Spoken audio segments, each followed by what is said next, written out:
Depuis 1986, un moratoire international interdit la chasse commerciale de la baleine partout à travers le monde.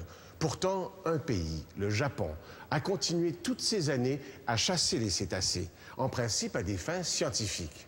Aujourd'hui, le Japon et ses alliés remettent en question le moratoire devant la Commission baleinière internationale, en s'appuyant sur les résultats scientifiques obtenus. Mais que vaut la science de la chasse à la baleine? Un groupe d'experts nous donne leur juste.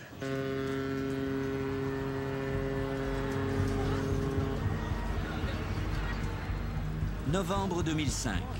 Dans un port du Japon, on est à la fête. Une expédition se prépare.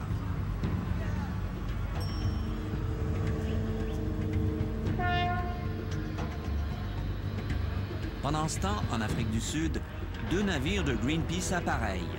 Dans les mers glacées de l'Antarctique, ils ont rendez-vous avec la flotte japonaise.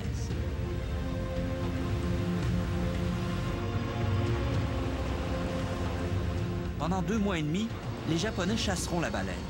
Selon eux, c'est une chasse à des fins purement scientifiques. Des chercheurs affirment qu'ils étudient les populations et l'écosystème des grandes baleines. C'est le programme JARPA. Il existe depuis 18 ans.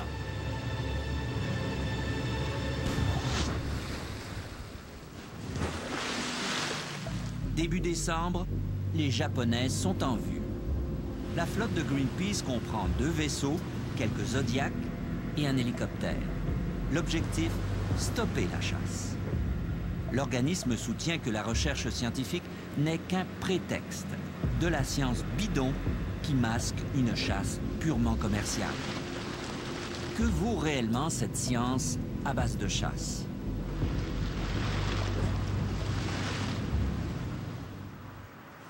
Pour en avoir le cœur net, nous avons mis sur pied un jury formé de 3 experts.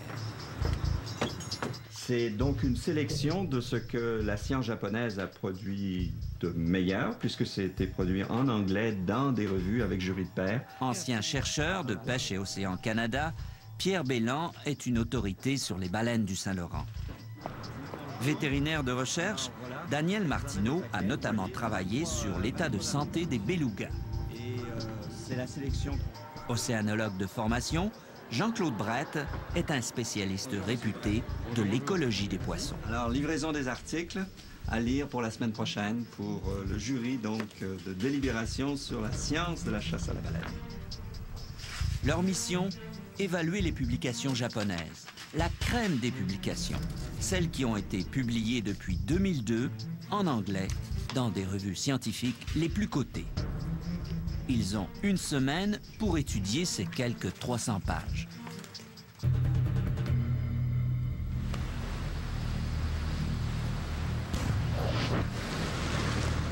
Pour arriver à publier ces articles, les Japonais capturent chaque année plus d'1 millier de grandes baleines, surtout des rorquals. De nos jours, c'est à l'aide de harpons à grenades qu'on tue ces mammifères marins. Les militants de Greenpeace n'hésitent pas à se placer dans la trajectoire des harpons. Ils n'arriveront qu'à retarder un peu le travail des Japonais. La chasse n'est pas illégale. Une clause du moratoire permet à tout pays de prélever des cétacés à des fins d'études scientifiques.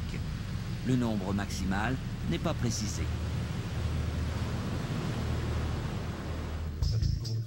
Montréal, jeudi 30 novembre. Notre jury est prêt à délibérer.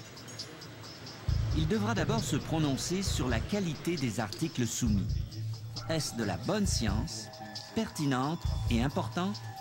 Il faut prendre ces articles pour ce qu'ils sont, c'est des articles d'analyse de polluants, de produits toxiques, dans une optique qui est de protéger la santé publique. Et de ce côté-là, ils atteignent leur but. Ça ne s'adresse pas à la gestion des stocks et ça n'a, d'après moi, aucune incidence sur la gestion. C'est correct. Dans tous les articles qu'on a là, c'est de la littérature scientifique de premier ordre. Sauf que c'est pas original. Hein? Ça documente un contaminant qu'on sait qui est présent ailleurs, puis on regarde s'il y en a maintenant dans l'Antarctique et tout. Ce qui est étonnant, c'est que sur les 23 articles soumis au jury, 4 seulement concernent les grandes baleines. Or, dans le cadre du programme JARPA, les Japonais chassent uniquement les grandes baleines. Où donc sont publiés les résultats? Nos experts ont découvert qu'ils ne sont accessibles que dans des rapports techniques qui ne sont pas vérifiés. C'est des rapports, donc c'est très très difficile à évaluer parce qu'il nous manque énormément d'informations. On a aussi, on a un peu l'impression, une recherche un peu autarcique. Il y a très peu de références à d'autres travaux qui se font ailleurs dans le monde. Beaucoup de citations sont des documents internes non publiés. C'est extrêmement frustrant de lire ces rapports. Les informations clés sur la taille et la santé des baleines dans l'Antarctique et dans le Pacifique Nord viennent toutes de la chasse. Mais est-ce qu'on a besoin de tuer ces animaux pour savoir cela? La majorité des travaux qui sont faits, notamment sur les mesures d'abondance, sur les travaux sur la génétique et sur les polluants, ne nécessitent pas d'abattage. C'est donc le prétexte de l'abattage pour ce genre d'informations. Avec la technologie actuelle, c'est un abattage qui n'est pas nécessaire. Il est possible d'obtenir les mêmes informations que les Japonais sans tuer les animaux. Par exemple, on peut suivre les baleines en leur collant un émetteur acoustique. On reconstitue ainsi leur déplacement, même sur de grandes distances. Tu m'avertis quand ça sort? Autre exemple. Ici même, au Québec, des chercheurs ont mis au point une technique de prélèvement à l'arbalète qui ne blesse pas les belugas. Une fois la fléchette récupérée, l'échantillon de peau peut livrer toute l'information sur les polluants, la génétique et notamment le sexe de l'animal. Et pour les contaminants aussi, des animaux morts. Ben oui. Tu sais, des animaux morts échoués, tu mesures les contaminants dans ces animaux, ça te donne une idée de ce qui se passe dans la population. Tu n'as pas besoin de les tuer. Depuis 1987, les Japonais ont tué plus de 10 000 grandes baleines dans le cadre de leur programme JARPA. Ils n'en font pas mystère. Les animaux sont débités pour la viande. Celle-ci est ensuite vendue sur les marchés locaux au Japon. C'est ainsi qu'ils financent, en partie du moins, leurs recherches scientifiques. Si on fait de l'abattage scientifique, c'est très difficile de restreindre le nombre d'animaux. Quand on parle d'animaux comme des rorquals, il faut aller dans l'Antarctique avec un équipement extraordinaire, hein, c'est le mot. Puis c'est difficile de justifier les dépenses si on ne génère pas des profits. C'est pour ça que les Japonais vendent de la viande.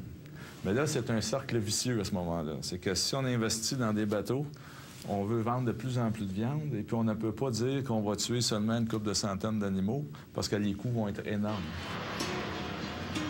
À Tokyo, l'organisme responsable du programme JARPA a refusé de répondre à nos questions. Mais voici ce que Seiji Oshumi, conseiller auprès de cet organisme, déclarait publiquement cette année. Il y a assez de baleines pour qu'on puisse continuer à en consommer. Par ailleurs, elles ne forment qu'une des ressources de la pêche en mer. Et il n'est pas juste de protéger seulement ces espèces sans protéger de poissons. En fait, pour gérer la ressource maritime de façon globale et efficace, il faut éliminer des baleines. Éliminer des baleines? Malgré le moratoire, 9 espèces de grandes baleines restent classées vulnérables ou en danger de disparition. Et ce sont elles que le Japon veut chasser. Par exemple, la baleine à bosse. Il n'y en a plus que 20 000 aujourd'hui. Il y a un siècle, on estime qu'il y en avait de 3 à 5 fois plus. Autre exemple, la baleine bleue, le plus gros mammifère au monde. Autrefois abondante, elle ne compte plus aujourd'hui qu'une seule population de 1500 individus. On est loin d'atteindre des seuils d'exploitation soutenables. Lors de la réunion annuelle de la Commission baleinière internationale, le Japon et ses alliés ont tenté par tous les moyens de faire tomber le moratoire et de revenir à la chasse commerciale. Alors, est-ce que c'est le temps de lever le moratoire? D'après moi, non, parce que même la Commission internationale baleinière dit qu'on ne sait pas exactement combien il y a de petits rorquals dans l'Antarctique. Puis ça, apparemment, c'est la population la plus abondante. Puis on ne sait même pas exactement combien il y en a. Monsieur Brett. Il y a trop d'incertitudes et sur l'abondance et sur sa capacité de reproduction pour qu'on puisse relancer une chasse dirigée. Si on ne sait pas le taux de renouvellement, on ne peut pas aller chasser parce qu'on pourrait en 5 ans faire chuter les populations. C'est pas des animaux qui ont 5 petits par année, là.